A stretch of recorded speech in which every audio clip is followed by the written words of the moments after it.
Seharusnya tuh yang bertanggung jawab Budi Ari. Patut diduga, kalau saya malah diduga keras bahwa Budi Ari itu terlibat di situ. Diduga keras ya?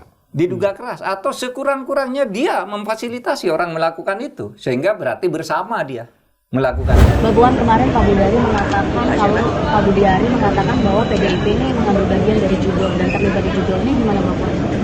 Untuk menghindari fitnah, jadi Pak Menteri tolong klarifikasi hal tersebut, jangan kemudian bicara sembarangan, tolong klarifikasi. Merasa dikambing hitamkan nggak sih Mbak PDIP? Jangan berspekulasi, tapi tolong klarifikasi. Apakah dengan kader yang melapor ke Polda, Mbak? Kader PDIP? PDIP ada yang melapor ke Polda terkait hal ini? Ya, silakan saja bisa menghindari fitnah dan menghindari hal-hal yang tidak diharapkan, karena menyebutkan satu nama atau satu lembaga tanpa bukti, ya tentu saja pasti ada pihak-pihak yang kemudian tersakiti. Jadi sebaiknya klarifikasi hal tersebut. Dari hal ini mungkin PDIP secara kecewa, Mbak. Gimana memang untuk reaksi Bu Mega, Mbak? Saya nggak komentar dengan hal itu, jadi silakan Pak Menteri klarifikasi hal itu. Kalau tidak ada klarifikasi dan permintaan maaf, sikap partai? Nanya, coba tanyakan. Kemarin saya ketemu Pak Budi Ari.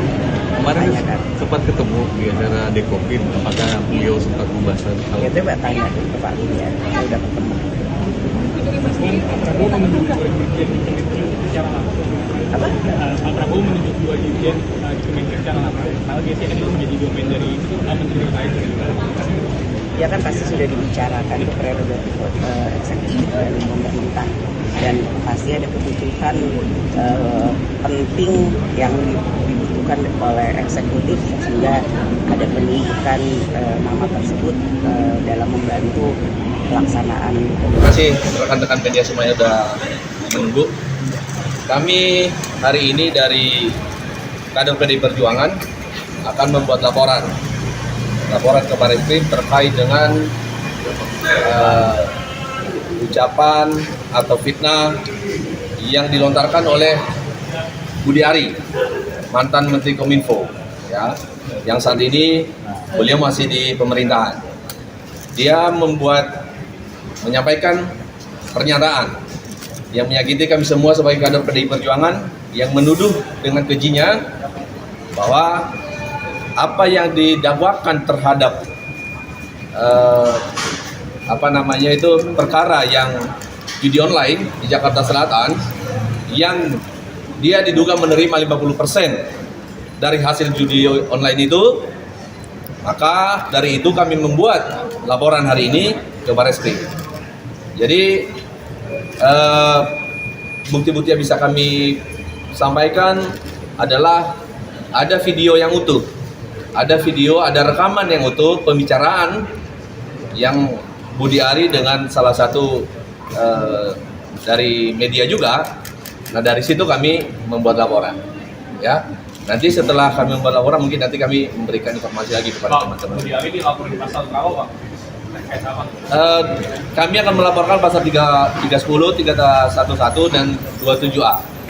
Ya. Ini pelaporannya ini apakah ada perintah langsung atau ada arahan dari DPP atau seperti apa gitu, Pak? Jadi begini, kami ini sebagai kader PDI Perjuangan, ya, merasa tersakiti atas pernyataan, ya, yang disampaikan oleh Budi Ari yang menuduh katanya PDI Perjuangan yang main ini semua dan Bapak Budi Gunawan. Nah, ini kami PDI Perjuangan, kader PDI Perjuangan, kami merasa bahwa apa yang disampaikan itu adalah fitnah yang mungkin menurut teman-teman juga akan menjadi sesuatu hal yang menyakiti, gitu ya.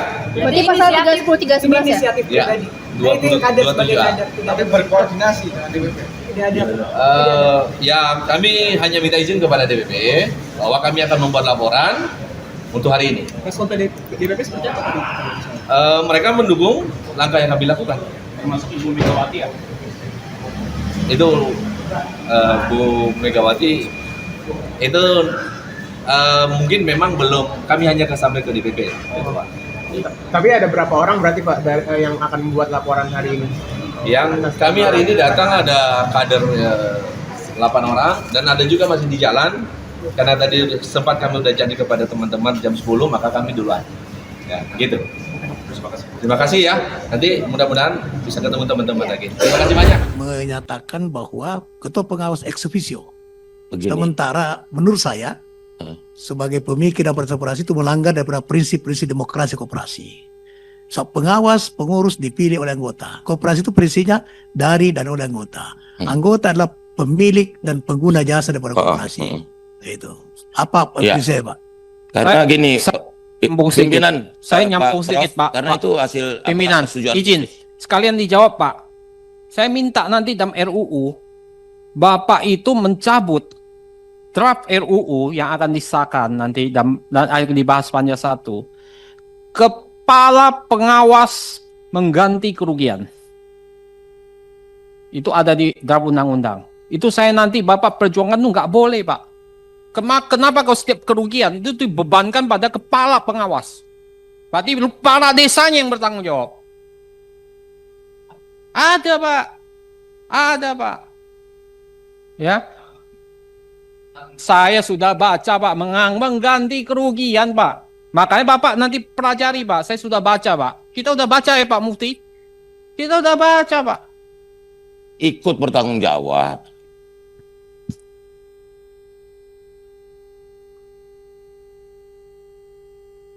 Interupsi pimpinan. Kiri.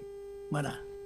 Saya pikir perlu dilanjutkan pertanyaan oleh teman-teman ini. Ya, saya kira Pak Menteri sudah cukup ya untuk nanti kalau masih ada yang kurang Pak Menteri jawab tertulis saja pada Pak Prof Darmani ya.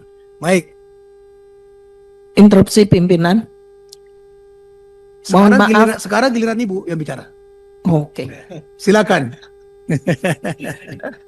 Terima kasih pimpinan. Mohon maaf karena saya sebentar lagi juga harus ada tugas partai.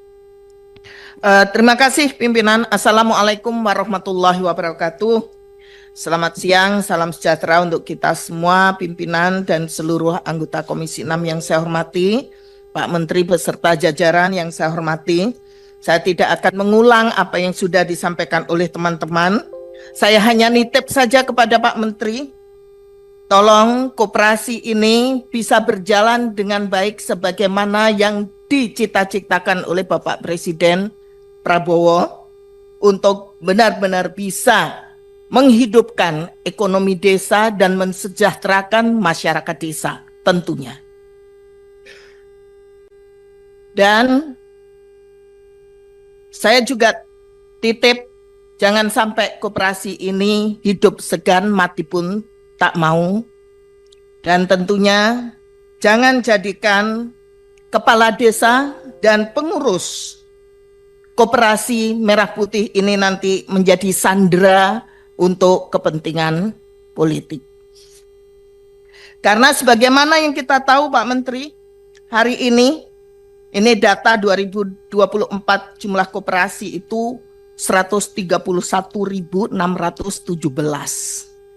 Dan sebagian besar 70% itu hanya bergerak di bidang simpan pinjam. Ya, betul tadi disampaikan bahwa kalau nggak anggota nggak bisa. Nah, sementara keanggotaan ini masyarakat. Apakah ini masyarakat wajib untuk menjadi anggota koperasi? Kemudian, apakah mereka juga wajib untuk memenuhi persyaratan menjadi anggota koperasi? Ada simpanan pokok, simpanan wajib, dan juga simpanan sukarela.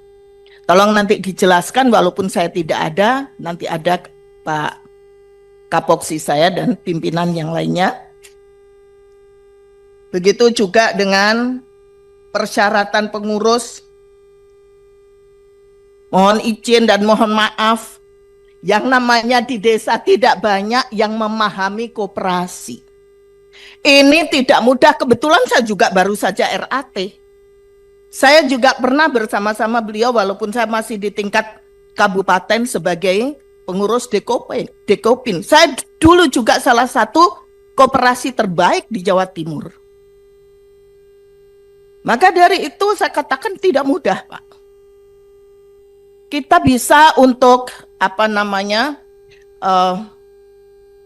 membuat perencanaan bagus, tetapi di perjalanan sangat sangat sulit dan tidak seperti yang kita bayangkan. Belum lagi usaha-usaha ini bersinggungan erat dengan usaha-usaha yang sudah tumbuh berkembang di tengah-tengah masyarakat. Apakah kita tega untuk mematikan mereka? Maka tujuan untuk kesejahteraan, untuk keadilan ini akan terhapus. Itu berkaitan dengan koperasi. Dan yang terakhir saya hanya menyampaikan kepada Pak Menteri yang tadi sudah kita bicarakan. Saya minta Pak Menteri untuk bisa mencabut pernyataan Pak Menteri dan sekaligus membuat permohonan maaf, dan itu disampaikan di media nasional, juga disampaikan di medsos, bahwa apa yang disampaikan Pak Menteri itu tidak benar adanya, karena itu bukan sebuah lembaga. Semuanya itu adalah personal. Dan saya minta itu bisa dilakukan 1 kali 24 jam saat ini.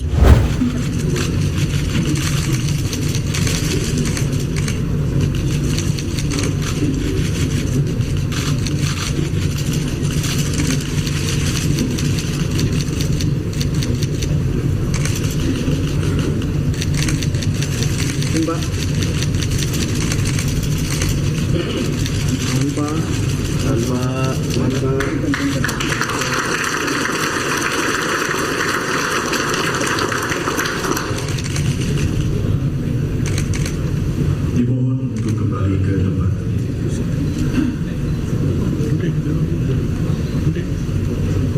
Sambutan Menteri Koperasi Republik Indonesia periode 2024-2025. Assalamualaikum warahmatullahi wabarakatuh.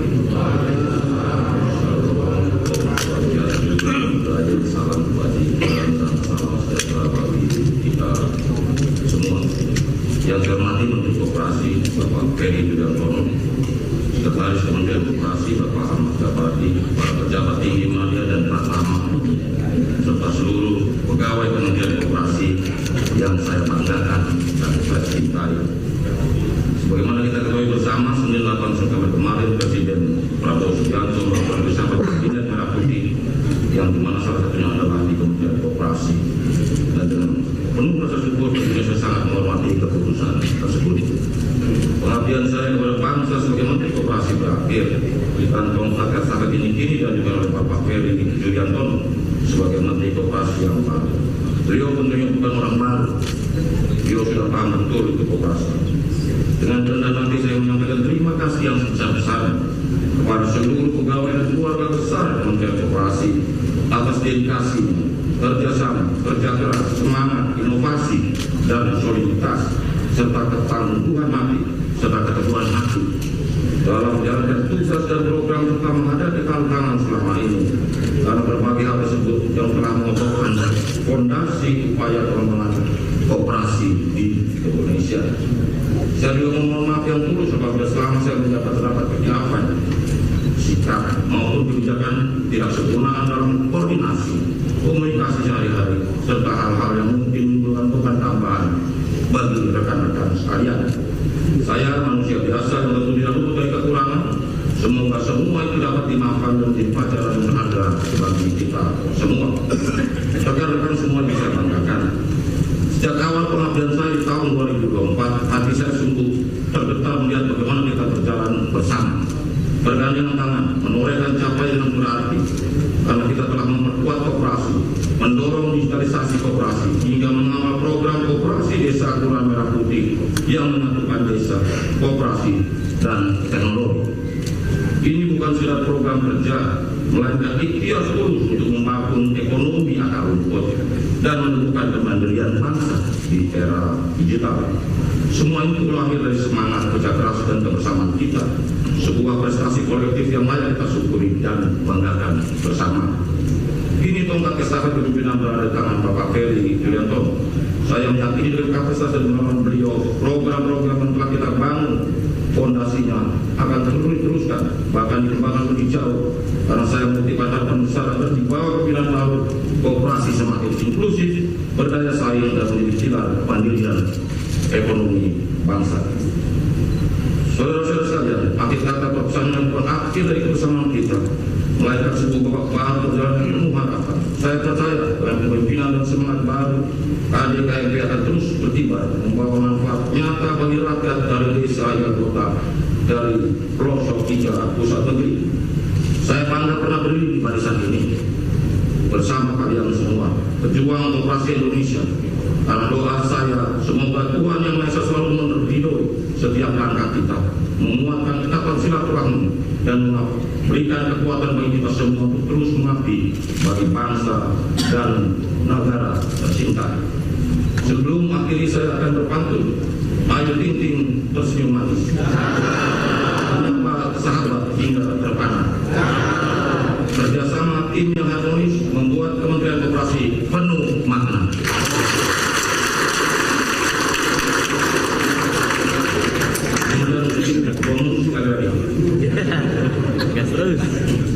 Ayu Ting Ting penyanyi ternama disambut gemerlap sorotan cahaya. Perjumpaan kita tidaklah lama, namun kenangan baik terjaga selamanya. Terima kasih. Assalamualaikum warahmatullahi wabarakatuh. Om Santi Santi Satrio. Bismillahirrahmanirrahim. Assalamualaikum warahmatullahi wabarakatuh. Salam Om Swastiastu, Namo Buddhaya, salam kebajikan, salam sejahtera bagi kita semua. Yang saya hormati Menteri Koperasi tahun 2024-2025 Bapak Budiari Setiadi, sahabat saya, orang tua kita semua, pemimpin kita semuanya, Sekretaris Kementerian Koperasi Bapak Ahmad Jabadi, para pejabat tinggi media dan bersama, serta seluruh keluarga besar pegawai Kementerian Koperasi yang saya banggakan, serta Bapak Ibu hadirinnya hadir pada saat hari ini yang tidak bisa saya sebutkan satu persatu. Pertama-tama, marilah kita panjatkan puji syukur kehadirat Allah Subhanahu Wa Taala, Tuhan Yang Maha Esa, atas rahmat dan karunia-Nya pada hari ini kita dapat berkumpul dalam acara serah terima jabatan dalam keadaan sehat dan walafiat. Bapak Ibu hadirin yang saya banggakan, pada kesempatan yang baik ini saya ingin menyampaikan penghargaan dan ucapan terima kasih yang setinggi-tingginya kepada Bapak Budi Ari Setiadi atas dedikasi, kerja keras, dengan berbagai inovasi yang telah Bapak berikan selama memimpin kementerian ini. Program-program kerja yang diwariskan serta seluruh capaian yang baik akan menjadi fondasi dan pijakan yang kokoh bagi kami untuk melanjutkan dan mengakselerasi pembangunan koperasi ke arah yang lebih maju. Saya tetap membutuhkan dukungan kerjasama dan komitmen dari Bapak Ibu rekan-rekan semua, keluarga besar Kementerian Koperasi dan seluruh mitra kerja yang memiliki tugas mulia untuk memberdayakan, mengembangkan dan mewujudkan koperasi sebagai sokong guru perekonomian Indonesia. Saudara-saudara sekalian, fokus kita ke depan karena memang koperasi adalah amanat dari konstitusi kita sebagaimana pasal 33 Undang-Undang Dasar 1945 adalah merupakan landasan konstitusional dan ideologis, dan kemudian Kementerian Koperasi juga ada di barisan yang terdepan untuk menjadikan gerakan negara ini atau program pemerintah ini menjadi instrumen efektif untuk mensejahterakan masyarakat, apalagi sekarang dengan amanat dari Bapak Presiden Prabowo Subianto tentang koperasi desa Kelurahan Merah Putih yang sudah dijalankan, diawali oleh kepemimpinan Bapak Budiari Setiadi, Pak Budiari. Kami sebenarnya tinggal melanjutkan karena tahap awal pembentukan itu berada di bawah kepemimpinan beliau, dan akhirnya dengan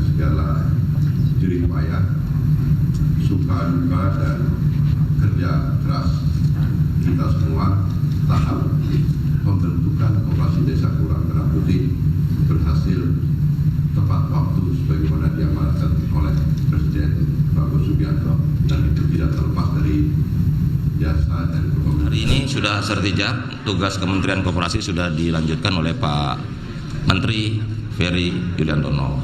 Semoga fondasi yang sudah dilakukan selama 10 bulan lebih ini bisa dilanjutkan, ya, terutama dalam pengoperasian koperasi desa Kelurahan Merah Putih. Kenapa? PR-nya tanya Pak Menteri aja lah. Pokoknya yang pekerjaan rumah kasih Pak Ferry aja, ya. Mengabdi kemana, Pak? Mengabdi kepada rakyat, ya. Ada tawaran Pokoknya kita setia di garis rakyat. Jadi dari rakyat, oleh rakyat untuk rakyat, dari rakyat kembali ke rakyat, begitu ya?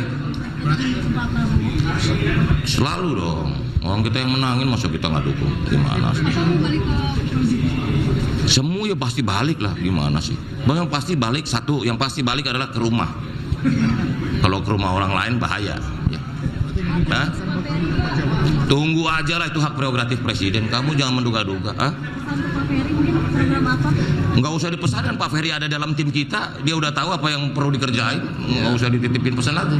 Kan selama 10 bulan lebih ini kan Pak Ferry bareng-bareng sama-sama kita semuanya. Jadi nggak perlu beliau juga udah tahu apa yang mesti dikerjakan gitu. Pak Budi, ini kan misalkan ini kan tepat saat Bapak kemarin sempat rapat kerja bersama DPR juga. Ini sempat kaget atau seperti apa sih Pak? Ya nggak ada yang perlu kaget, biasa aja ya. Namanya jam 2:30 saya dikasih tahu. Iya, habis RDP ya. Posisi Wamenkop jadinya siapa?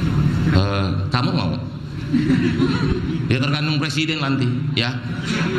Nggak tahu, tanya Pak Menteri yang sekarang, jangan tanya ke saya kalau yang gitu-gitu. Udah gitu. Apa namanya, itu kan baru dibahas di rapat dengar pendapat. Tentu kita akan menyesuaikan juga dengan kondisi APBN kita. Tentu kita akan menyesuaikan dengan Badan Anggaran dan Kementerian Keuangan. Jadi yang kemarin kami usulkan di Komisi 6 adalah merupakan usulan, karena memang beban dari Kementerian Koperasi dalam rangka untuk operasionalisasi koperasi desa ini itu sangat berat, karena meliputi dengan proses pembentukan sistem informasi manajemen koperasi desa Kelurahan Merah Putihnya, kemudian juga pembentukan skema bisnis model dari kegiatan-kegiatan koperasi desa, baik sebagai koperasi desa sebagai penyalur barang-barang maupun koperasi desa untuk menjadi off-taker dari hasil produk masyarakat desa. Tetapi pelatihan-pelatihan yang sudah dilakukan oleh Kementerian Koperasi sudah berjalan untuk mempersiapkan pengurus-pengurus koperasi desa Kelurahan Merah Putih ini siap untuk membuat proposal bisnis yang nanti akan didampingi oleh masing-masing Bank Himbara. Nah, Bank Himbara pun juga sekarang sudah membuat manual book yang menjadi penjabaran dari Peraturan Menteri Keuangan nomor 63 untuk penempatan uang sisa anggaran lebih sebesar 16 triliun, dan akhir minggu ini sebenarnya kami sudah ada kegiatan sosialisasi di Jawa Timur dengan Pak Wakil Menteri BUMN bersama dengan Bank Himbara, dan untuk selanjutnya di minggu berikutnya akan kita lakukan di beberapa titik, ada di 6 titik di seluruh Indonesia. Nanti titik-titik wilayah itu nanti akan melibatkan para pengurus koperasi desa Kelurahan Merah Putih, tetapi juga yang penting adalah satgas di tingkat provinsi dan satgas di tingkat kabupaten kota.